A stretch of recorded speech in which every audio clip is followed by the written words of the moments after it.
بسم اللہ الرحمن الرحیم۔ السلام علیکم ورحمۃ اللہ وبرکاتہ۔ محترم سامعین، ہر مسلمان یہ چاہتا ہے کہ مجھے کوئی پریشانی لاحق نہ ہو، کوئی غم فکر نہ ہو، کوئی مجھے ستائے نہیں، کوئی مجھے تنگ نہ کرے۔ تو اللہ کے نبی صلی اللہ علیہ وسلم نے ہمیں ہر پریشانی، ہر مصیبت کے لیے اعمال بتلائے ہیں، مسنون اذکار بتائے ہیں، مسنون دعائیں بتائی ہیں۔ ہم ان کا اہتمام کریں گے، اللہ رب العالمین ہماری فکر، ہمارا غم، ہماری پریشانی کو اپنے فضل و کرم سے دور کر دیں گے۔ تو اگر کسی مسلمان کے اوپر قرض ہو یا وہ کسی غم فکر کے اندر مبتلا ہو تو اس کا اللہ کے نبی صلی اللہ علیہ وسلم نے کیا حل بتایا ہے، آئیے جانتے ہیں۔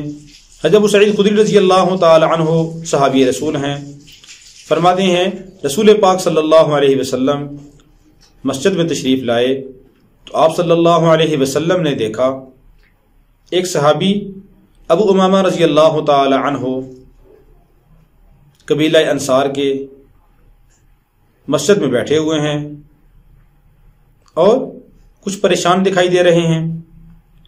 اللہ کے نبی صلی اللہ علیہ وسلم نے اپنے صحابی سے پوچھا کہ کیا بات ہے کہ اس وقت نماز کا کوئی وقت بھی نہیں ہے اور میں تمہیں مسجد میں پریشان دیکھ رہا ہوں۔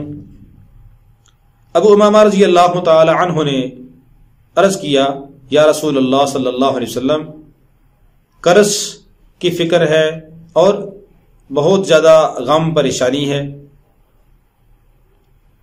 تو اللہ کے نبی صلی اللہ علیہ وسلم نے فرمایا کہ میں ایسی دعا نہ سکھا دوں تمہیں ایسی دعا نہ بتاؤں کہ وہ دعا پڑھو، اللہ رب العالمین تمہارے غم کو اور تمہارے قرض کو دور کر دے گا۔ تو ابو امامہ رضی اللہ عنہ نے عرض کیا کہ اللہ کے رسول صلی اللہ علیہ وسلم کیوں نہیں، آپ بتائیے۔ تو رسول پاک صلی اللہ علیہ وسلم نے فرمایا کہ صبح و شام یہ دعا پڑھو۔ آپ صلی اللہ علیہ وسلم نے یہ دعا پڑھنے کا حکم دیا۔ دعا کیا ہے؟ اللہم انی اعوذ بک من العجز والکسل واعوذ بک من الجبن والبخل واعوذ بک من غلبۃ الدین وقہر الرجال۔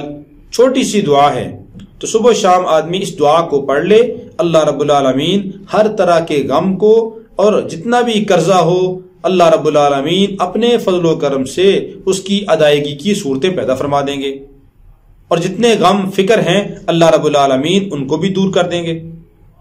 اللہ کے لیے کوئی مشکل نہیں ہے، تو صبح و شام ہم بھی اس دعا کو پڑھنے کا اہتمام کریں۔ راوی کہتے ہیں کہ میں نے اللہ کے نبی صلی اللہ علیہ وسلم کے اس بتلائے ہوئے نسخے پر عمل کیا تو اللہ رب العالمین نے قرضے کی فکر سے بھی نجات نصیب فرما دی، اور جو غم پریشانی تھی اللہ رب العالمین نے اس سے بھی نجات نصیب فرما دی۔ ہمیں بھی اس کا اہتمام کرنا چاہیے۔ آخر میں گزارش ہے کہ ہمارے چینل کو سبسکرائب کریں اور بیل آئیکن کے بٹن کو بھی پریس کر دیں تاکہ ہر نیا آنے والا وظیفہ، ہر نیا آنے والا عمل بر وقت آپ کے پاس پہنچے، اور اپنے دوستوں کو، احباب کو بھی ضرور شیئر کیا کریں۔ اللہ رب العالمین ہم سب کا حامی و ناصر ہو۔ السلام علیکم ورحمۃ اللہ وبرکاتہ۔